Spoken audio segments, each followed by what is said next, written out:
S, ಬಾಗಲಕೋಟೆಯಿಂದ ಒಂದು big breaking news update ಆಗ್ತಿದೆ. BTDA ನೂತನ ಅಧ್ಯಕ್ಷರಾಗಿ ಪ್ರಕಾಶ್ ತಪಶೆಟ್ಟಿ ಅವರನ್ನು ಆಯ್ಕೆ ಮಾಡಲಾಗಿದೆ ಅನ್ನುವಂಥ ಸುದ್ದಿ ಸಿಗ್ತಾ ಇದೆ. ಕರ್ನಾಟಕ ಸಚಿವಾಲಯದಿಂದ ಅಧಿಕೃತವಾಗಿ ಆದೇಶ ಬಂದಿದೆ. ಈ ಕೂಡಲೇ ಶ್ರೀ ಪ್ರಕಾಶ್ ತಪಶೆಟ್ಟಿ ಅವರನ್ನು ಅಧ್ಯಕ್ಷರನ್ನಾಗಿ ಆಯ್ಕೆ ಮಾಡಿ ಆದೇಶ ಹೊರಡಿಸಿದೆ.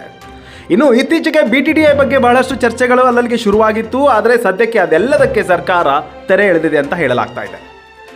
ನಿನ್ನೆಯಷ್ಟೇ ಮೆಡಿಕಲ್ ಕಾಲೇಜು ಶಂಕುಸ್ಥಾಪನೆ ಮಾಡಿದ ಮುಖ್ಯಮಂತ್ರಿಯವರು ದಿಢೀರ್ ಇವತ್ತಿನ ಬದಲಾವಣೆ ಕಂಡು ಜನರಿಗೆ ಮತ್ತಷ್ಟು ಕುತೂಹಲ ಹೆಚ್ಚಾಗಿದೆ ಅಂತ ಹೇಳಬಹುದು. ಮತ್ತೊಂದು ನಿರೀಕ್ಷೆಯಲ್ಲಿ ಜನಕ್ಕೆ ಕುತೂಹಲ ಮೂಡಿದೆ. ಅದು ಏನಂದ್ರೆ, ನಿನ್ನೆ ಮುಖ್ಯಮಂತ್ರಿ ಸಿದ್ದರಾಮಯ್ಯ ಅವರು ಮಲ್ಲಿಕಾರ್ಜುನ್ ಚರಂತಿಮಠ್ ಅವರ ಮನೆಗೆ ಕೂಡ ಊಟಕ್ಕೆ ಹೋಗಿದ್ರು. ಮಲ್ಲಿಕಾರ್ಜುನ್ ಚರಂತಿಮಠ್ ಅವರಿಗೂ ಕೂಡ ಏನಾದರೂ ಜವಾಬ್ದಾರಿ ಕೊಡುವ ಎಲ್ಲ ಲಕ್ಷಣಗಳು ಸದ್ಯಕ್ಕೆ ಗೊತ್ತಾಗ್ತಾ ಇರುವಂಥದ್ದು ಕಾದು ನೋಡಬೇಕಾಗಿದೆ. ಎಸ್, ಸದ್ಯಕ್ಕೆ ಪ್ರಕಾಶ್ ತಪಶೆಟ್ಟಿ ಅವರನ್ನು BTDA ಅಧ್ಯಕ್ಷರನ್ನಾಗಿ ಆಯ್ಕೆ ಮಾಡಿ ಆದೇಶವನ್ನು ಹೊರಡಿಸಿರುವಂತಹ ಅಧಿಕೃತ ಕಾಪಿಯೊಂದನ್ನು ಈಗಾಗಲೇ ಸರ್ಕಾರದಿಂದ ಬಂದಿರುವಂಥದ್ದು.